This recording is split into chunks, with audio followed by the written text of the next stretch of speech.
I now ask His Excellency, President Nana Akufo-Addo, President of the Republic of Ghana. Excellencies, ladies and gentlemen, I'm grateful for the opportunity to address the 15th BRICS Summit, in which everyone present here is in agreement about the intensity and scale of the challenges facing our world and the urgent need to address them. It is appropriate that the theme of this 15th summit has Africa as its focus. And I thank President Matamela Cyril Ramaphosa and the South African government and people for the invitation and for the warm hospitality the Ghanaian delegation has enjoyed here in South Africa.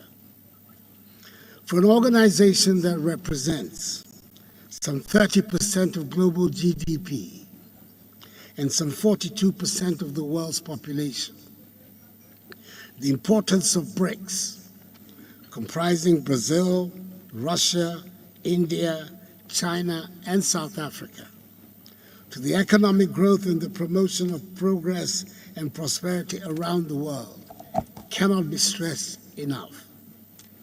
And I must applaud successive leaders of the BRICS countries for sustaining the relevance of this body.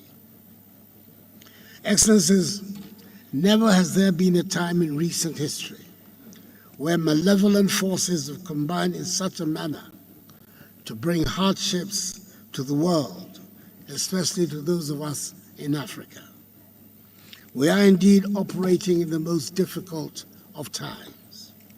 The interlocking challenges and the convergence of crises we are faced with pose existential threats that require immediate solidarity and collective action.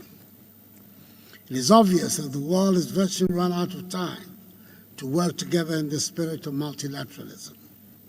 If we do not renew our commitments to build, keep, and consolidate peace and democracy all over the world, we would have to brace ourselves to live in a new and more dangerous world today and in the future.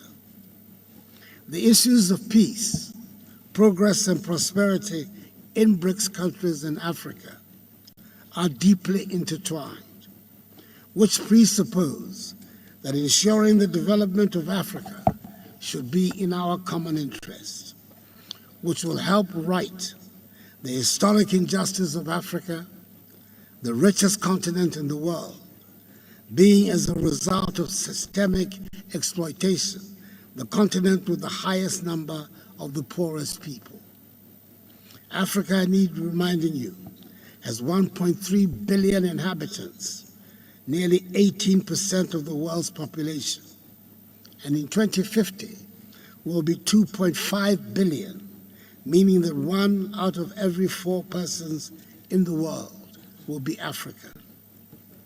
Now more than ever, strong partnership between the BRICS nations and Africa, reinforced political dialogue, and expanded cooperation in the fields of economic growth and international security are required.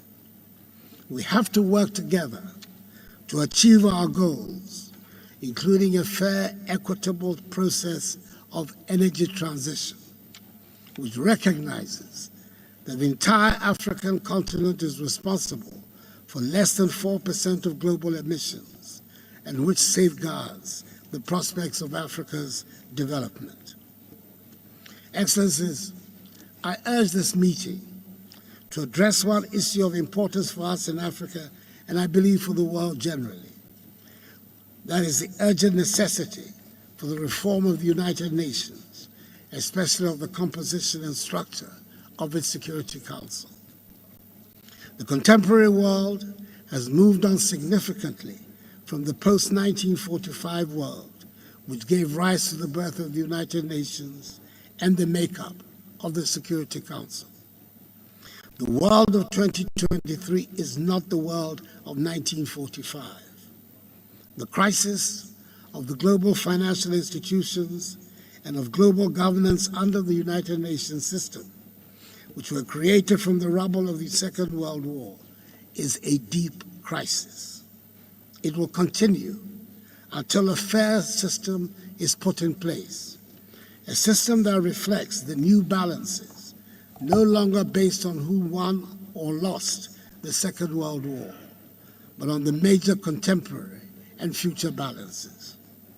I believe strongly that despite its numerous challenges, Africa is on the cusp of building a great new civilization, which will unleash the considerable energies and huge potential of the African peoples, so that we will make our own unique contribution to the growth of world civilization. Together, working with the rest of us on the continent and with our increasingly educated, skilled, dynamic, and growing youthful population, operating under the aegis of the African Continental Free Trade Area, whose Secretariat Ghana has the honor to host, I'm confident a strong partnership with the BRICS nations can help construct a prosperous and self-confident Africa.